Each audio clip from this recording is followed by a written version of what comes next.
each of us at least once in our life heard the word Mafia. Mafia is a criminal community that formed in Sicily in the 9th century and then spread its activity to large economically developed cities in the United States and some other countries. Today I decided to meet you with the history of the emergence of Italian-American Mafia in New York and with the person who influenced its formation and development. The word Mafia is shrouded in a special charm and romanticism.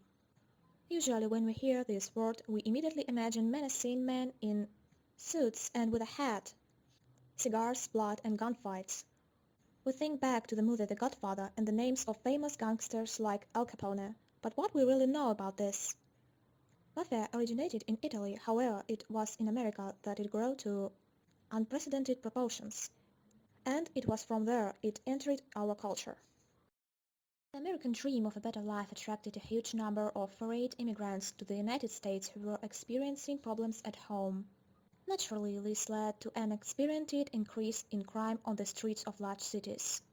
Thus, Italian mafiosi began to come to the United States and soon in Manhattan, in the Little Italy, where most of the immigrants of Italian origin were located, a criminal syndicate was formed. By the 1890s and 1900s, the Sicilian Mafia had become a powerful organization in a Little Italy. This area has become a site of constant conflict between criminals, and the first large Mafia families began to appear in Manhattan.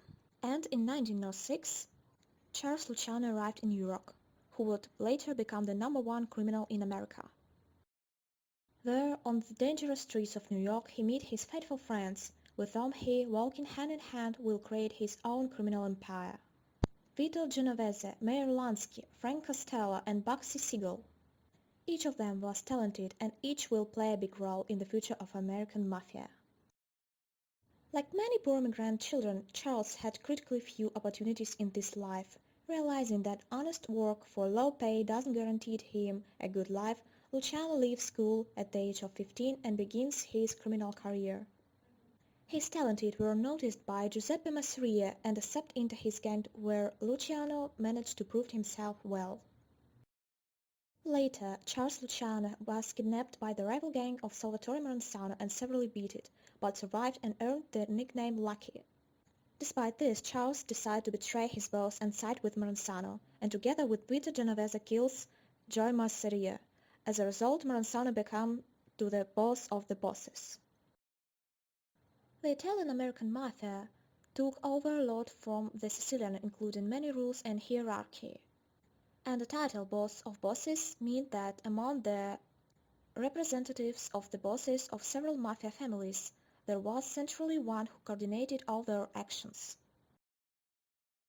However, such a hierarchy had a drawback. Due to the dictatorship of one leader, different mafia families constantly entered into conflicts over territories, which as a result began to attract too much attention from the media and police.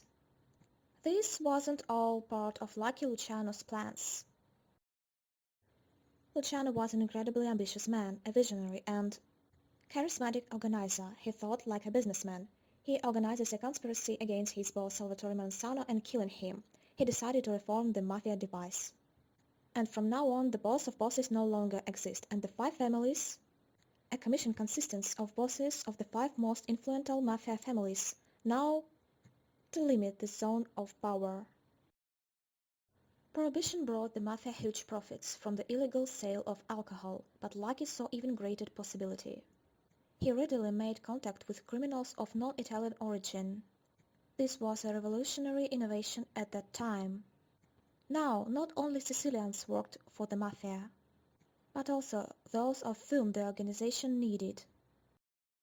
Subjugating the gambling business, he established drug supply channels to the United States and offered to sell heroin in a discount to residents of disadvantaged and black areas, thus creating a future sales market. By the way, Las Vegas as the capital of gambling was also founded by Luciano together with Bugsy Siegel, who by that time already had connections in Hollywood. Lucky, along with Meyer Lansky, initiated the establishment of Murder Inc., a special unit of the Mafia engaged in contract killings. This organization has existed for about 20 years and has eliminated several hundred people. Most of the murders have not yet been solved. The exact number of victims is unknown. Of course, such a huge empire could not remain unnoticed for long, and the politically connected Frank Costello covered the business of his colleagues as much as he could. Through his connections, he helped eliminate unwanted witnesses and silence who would talk too much. But Lucky saw more and more possibility and decided to subjugate another type of illegal business, prostitution. He wanted to unite brothels into a single network. He succeeded and soon he owned about 200 brothels. But prosecutor Thomas Dew became interested in Lucky's person. Extensive searches in brothels yielded results, and the police found the girl who agreed to testify against Luciano. To prevent Charles Luciano from escaping justice, Thomas Dew turned to the media and called Luciano America's #1 enemy.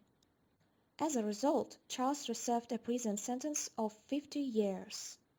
However, this didn't stop him from running the Mafia. However, lucky again, the Second World War. The Mafia at that time had such a huge influence that is impossible even to imagine today. The government had to cut the deal with Luciano, who became an intermediary between the Mafia bosses who controlled the port territory and the American authorities. Luciano was released from prison in 1946 with the awarding for services to the country and the condition of subsequent deportation from the United States to Italy. Even though he was the most important figure in all American crime, after 10 years in prison, his power began to wane. Luciano was a talented businessman, an excellent organizer, and a brilliant criminal mind. He saw opportunities where others didn't see them. He reorganized and systematized everything he touched. Thus, from disparate grouping and spheres of power, he created a single system, a corporation which is running like clockwork. He died in 1962 of a heart attack, which is lucky death considering the specifics of his job. He is buried in the beloved Mafia Catholic cemetery of St. John in Queens, and it was he who made the Mafia that we know it today. It's clear that he cannot be called a good person, however, his business acumen is admired. Thanks you for watching.